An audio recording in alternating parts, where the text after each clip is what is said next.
everyone, I'm Rincey and this is Rincey Reads. Today I'm going to be doing a book discussion on Anna Dressed in Blood by Kendare Blake. This is a young adult novel. It follows Cass, who is a ghost hunter basically.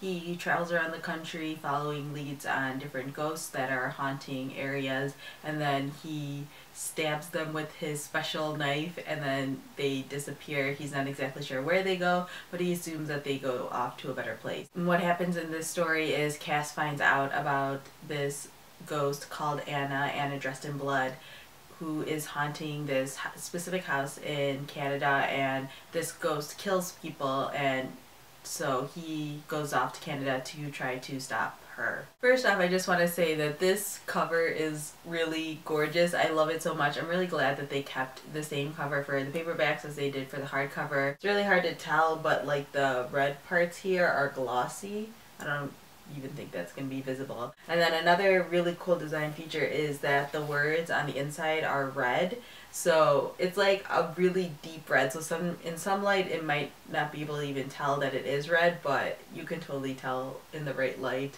But I thought that was just such a cool feature that the publishers and the designers put into this book, and I love it when they do things like that. This book almost immediately reminded me of the TV show Supernatural. I felt like Cass could be the teenage version of Dean on that show, and the fact that he travels around the country killing ghosts and he inherited this job, so to speak, from his father. It does have a similar tone, at least to the earlier seasons. I mean, I only watched like the first 3 or 4 seasons of Supernatural before I stopped watching, but the tone is pretty similar in the sense that parts of it are pretty scary, but at the same time there are parts that are really funny and sweet. This isn't just like a straight up horror novel, even though there are ghosts and there are parts in this book that are kind of creepy. You don't spend the entire book like on pins and needles, like scared that something's gonna happen. But that doesn't mean that the story isn't fast-paced or engaging. I read this book so quickly because I was so into the story and I wanted to know what was gonna happen so bad.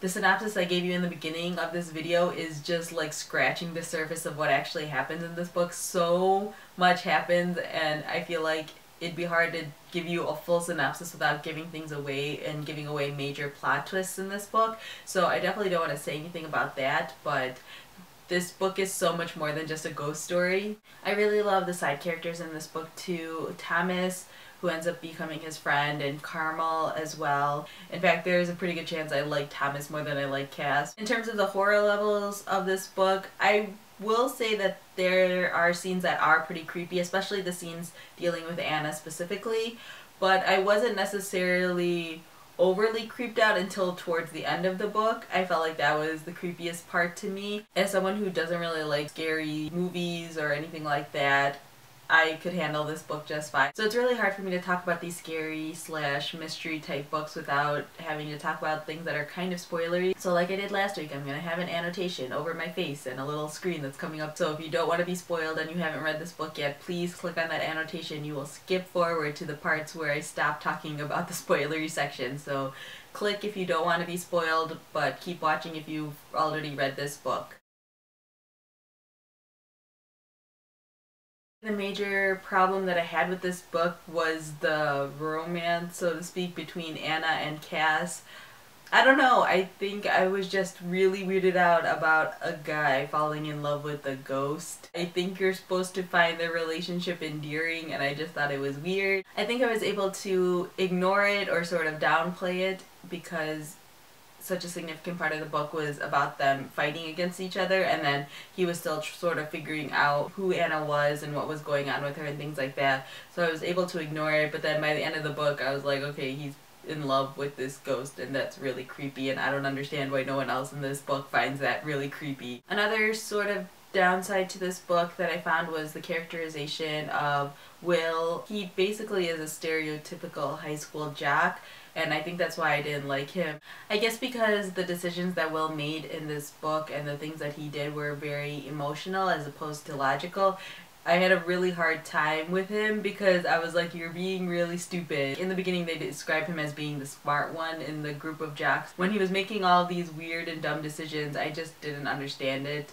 But I guess if the argument is going to be that he was, mourning and all these things and that's why he made all these dumb decisions, I mean, I guess I understood it, but I really hated his character and having him in the book. But in the end, any of these sort of negative aspects of the book I was able to ignore and just enjoy this book and have fun. I really, really love this book. I gave it a 4 out of 5 on Goodreads, and I think I added it to my favorite shelf as well. I think this is a really fun read.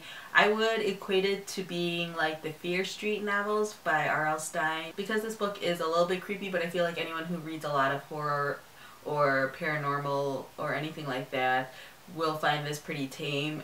And yet anyone who doesn't read a lot of that stuff would probably find this to be scary. It just depends in the end about where you're at in terms of your tolerance for scary things. If you've read this book, feel free to leave your comments down below about what you thought of the book. And also, if you've read the sequel already, please leave your comments down below about that as well, without any spoilers, of course. But let me know how it compares. So yeah, that's all I have for now, and thanks for watching.